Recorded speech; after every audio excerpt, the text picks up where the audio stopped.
Bien. Muy buenos días, ¿cómo les va? Un gusto encontrarlos por el entorno virtual en esta, la última clase del ciclo 2022 de Historia de Mendoza.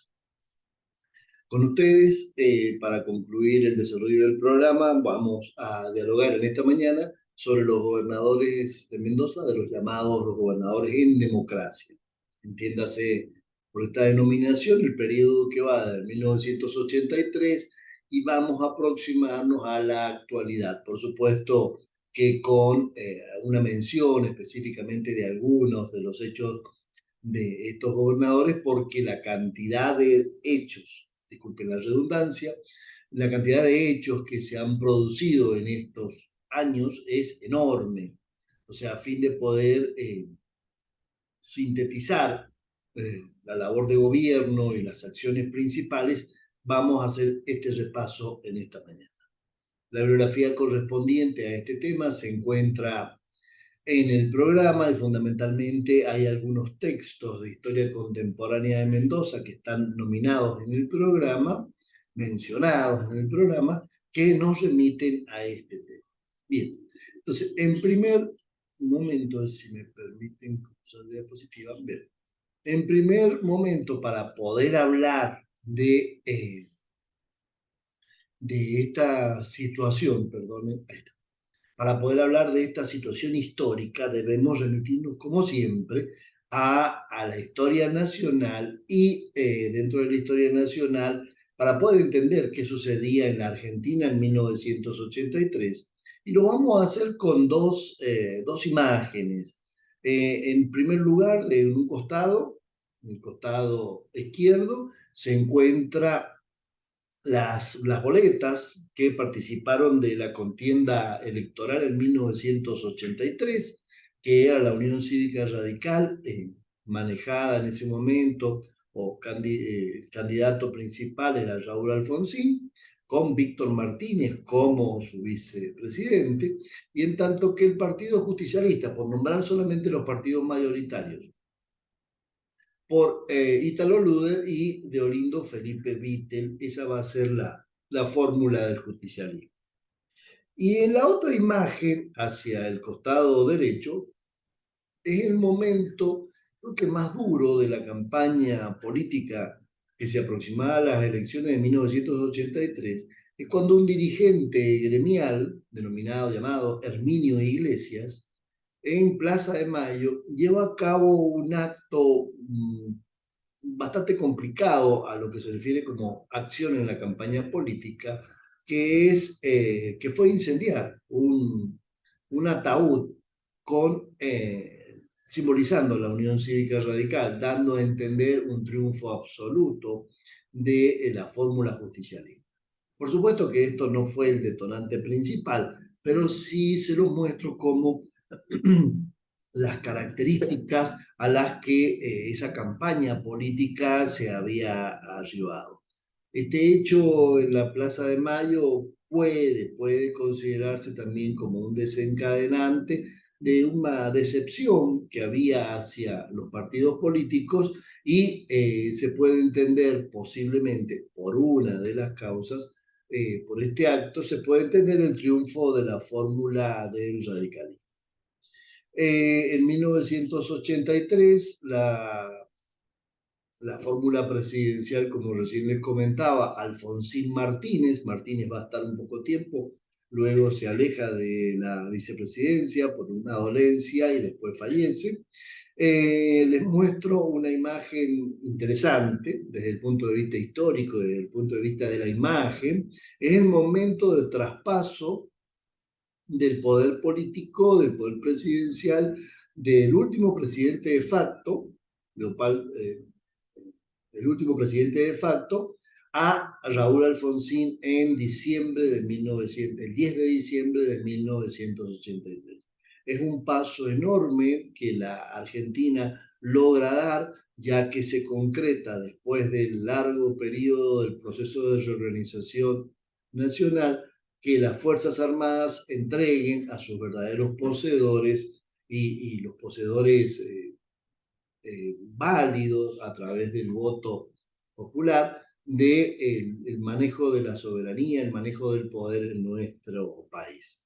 Entonces, paso trascendental que queda atrás una historia oscura del golpe militar y todos los hechos que se sucedieron y se da paso a un periodo democrático que, bueno, tendrá sus problemas, pero es un periodo democrático al fin que nos permite manejarnos en libertad. Es un dato bastante interesante y la imagen es un relato elocuente de este proceso.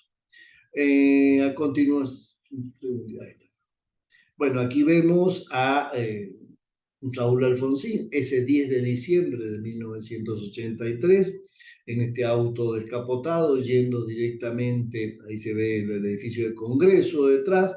Entonces la ceremonia fue interesante, fue la convocatoria popular, fue interesante. Yo particularmente la recuerdo, yo rendía, me acuerdo a los pocos días, una materia en la facultad y bueno, me tomé la libertad de poder ver por televisión todo ese día los actos y me lo criticaba después por el tiempo que había perdido para estudiar, pero creo que fue un hecho interesante el poder haber visto, poder haber observado a través de los medios de comunicación, en este caso la televisión, el traspaso del poder y la asunción de Raúl Alfonsín.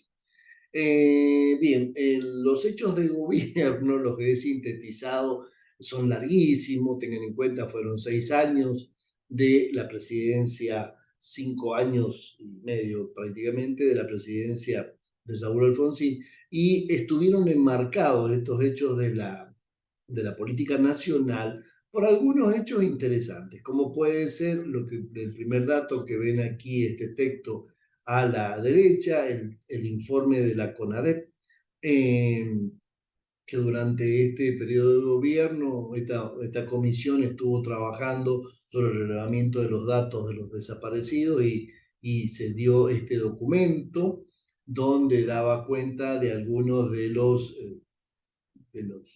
las maniobras que había hecho el gobierno militar para con sus opositores políticos, con desaparición de personas. Bueno, este es un tema ya recontra sabido.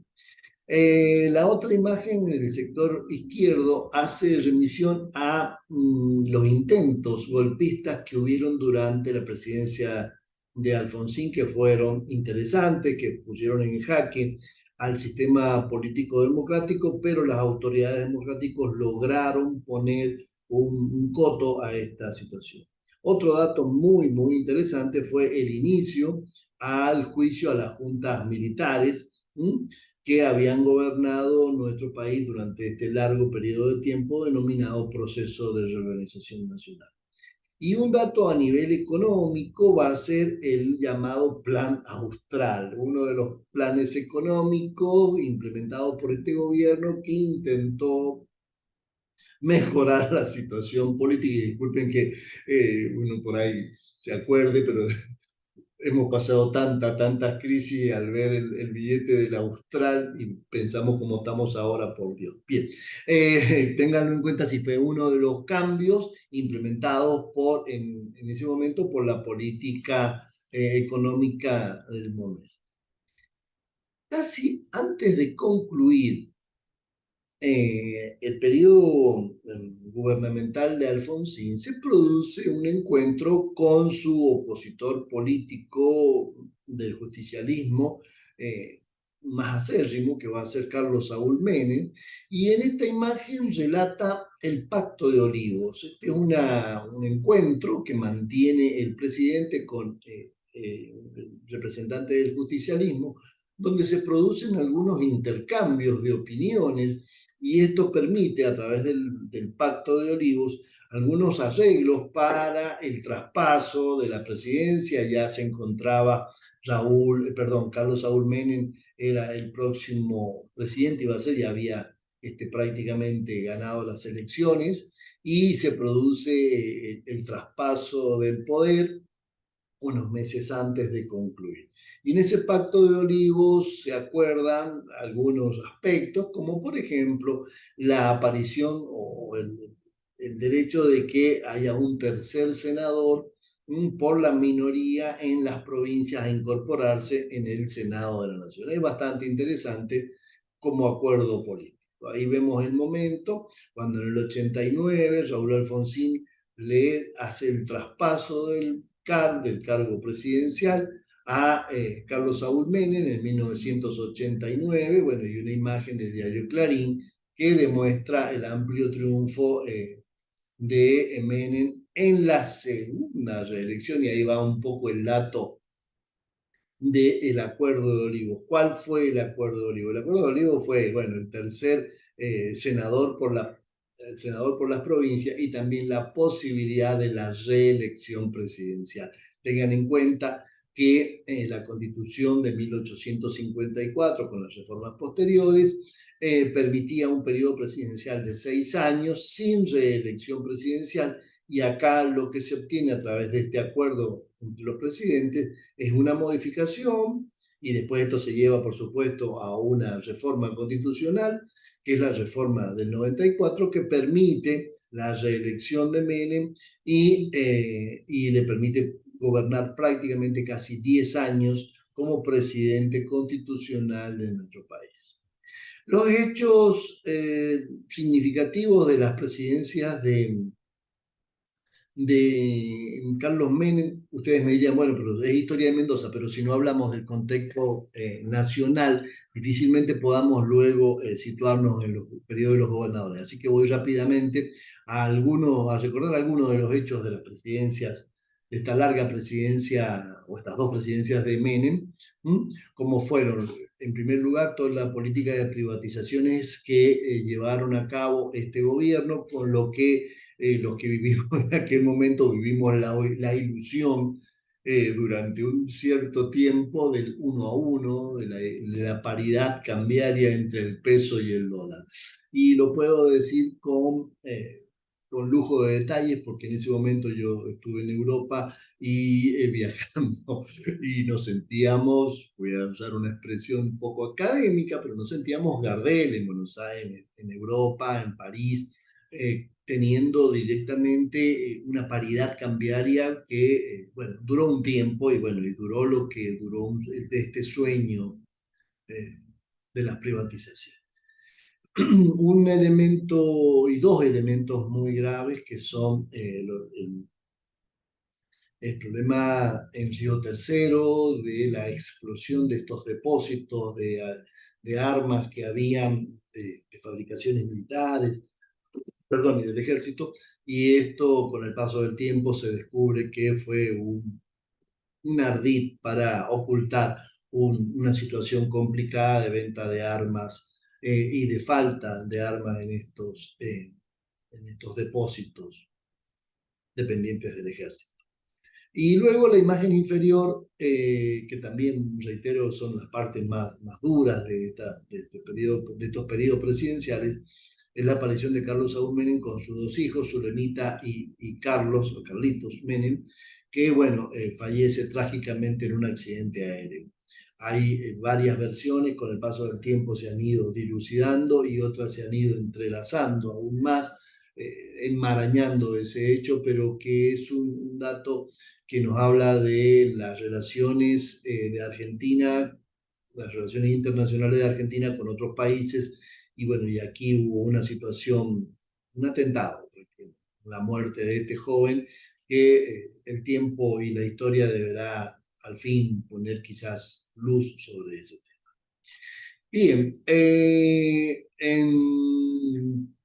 terminado el periodo presidencial de Carlos Saúl Menem, la Unión Cívica Radical se hace con el poder, con Fernando de la Rúa, y bueno, al poquito tiempo, bueno, como ustedes todos lo sabrán, se sucede la crisis política institucional del 2001, y ahí vemos como la imagen, creo que más triste, que es una imagen compactada, son dos imágenes en una, que es cuando el presidente Fernando de la Rúa abandona Casa de Gobierno y se producen toda la represión y las protestas por estos cambios políticos institucionales que ponen en juego y en jaque la democracia de nuestro país.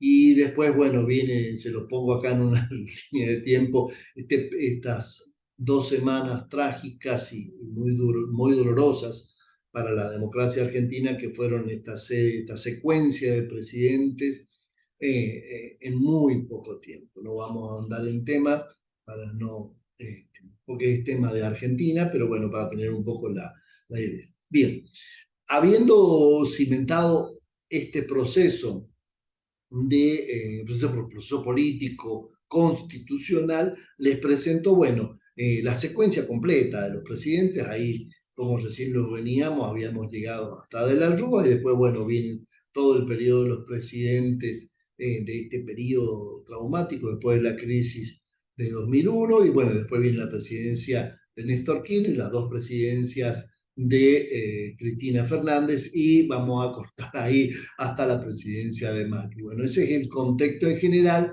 de la política presidencial llevada a cabo. En ese periodo de gobierno, en esos tantos años, desde el 83 al 2020, acá tienen la lista de gobernadores.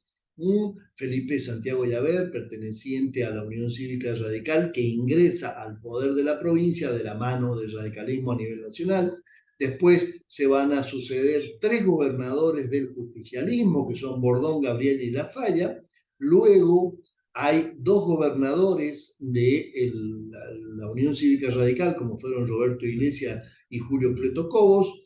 Y luego vienen dos sucesiones de gobernadores del justicialismo con Jaque y Francisco Paco Pérez.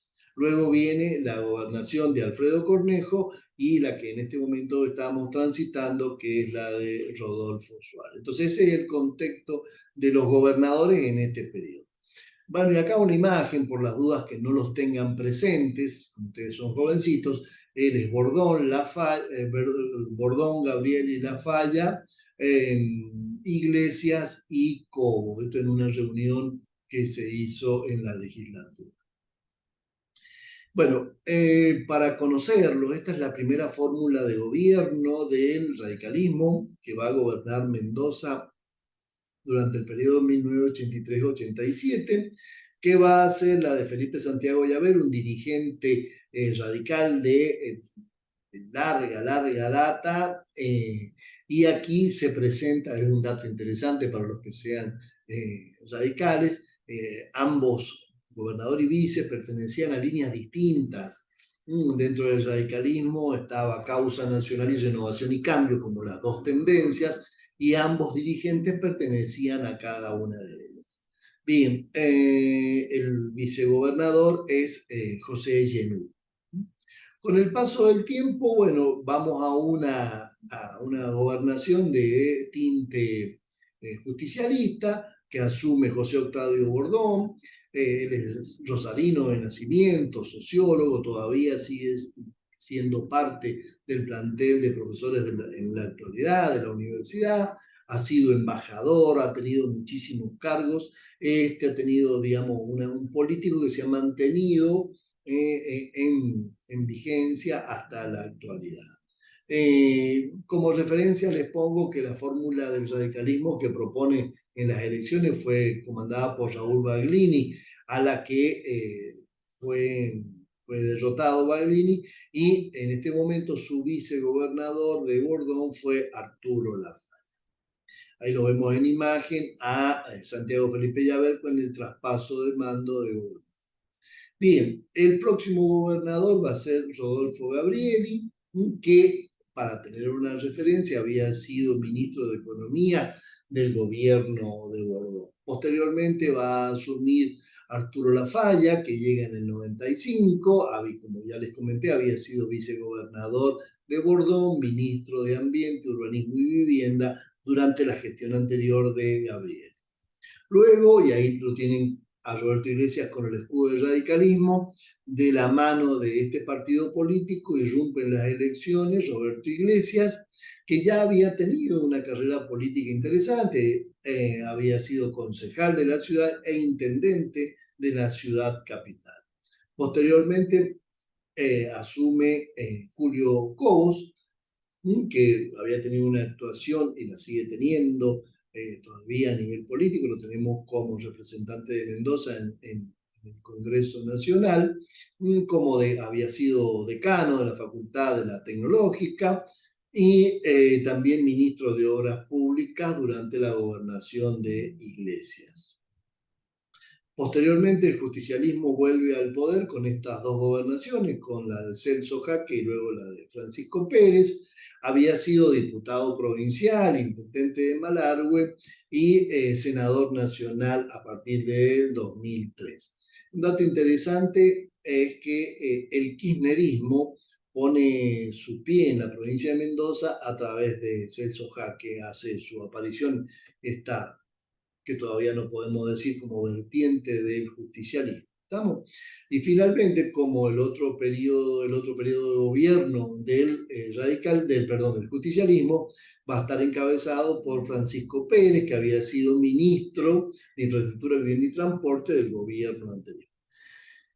Y vamos a concluir la exposición con el penúltimo gobierno del radicalismo, que es el de Alfredo Cornejo. Su carrera política dentro del radicalismo ya había estado dado por su vinculación política con este partido, había desarrollado actividades en la Intendencia de Godoy Cruz, después fue senador provincial, ministro de gobierno, intendente de Godoy Cruz, era el presidente de la Unión Cívica Radical, como ahora lo es Tadeo García Salazar, en la actualidad. Y bueno, y como he hecho, de repente tocando algunos temas que son sentidos a la labor docente, les recuerdo que durante este gobierno fue que se implementó el demoníaco Itenaula, por el cual, lo voy a decir abiertamente, es una persecución a los docentes. Puede ser, es mi opinión, pero lo hemos vivido en carne propia con los años de docencia que tengo en media, lo puedo decir con lujo de detalles, es un elemento persecutorio que por supuesto pueden haber habido descontroles en el tema de asistencia de los docentes, pero que termina persiguiendo a los docentes que por alguna dolencia tienen que tomarse más días de lo que corresponde y los descuentos son muy, muy interesantes.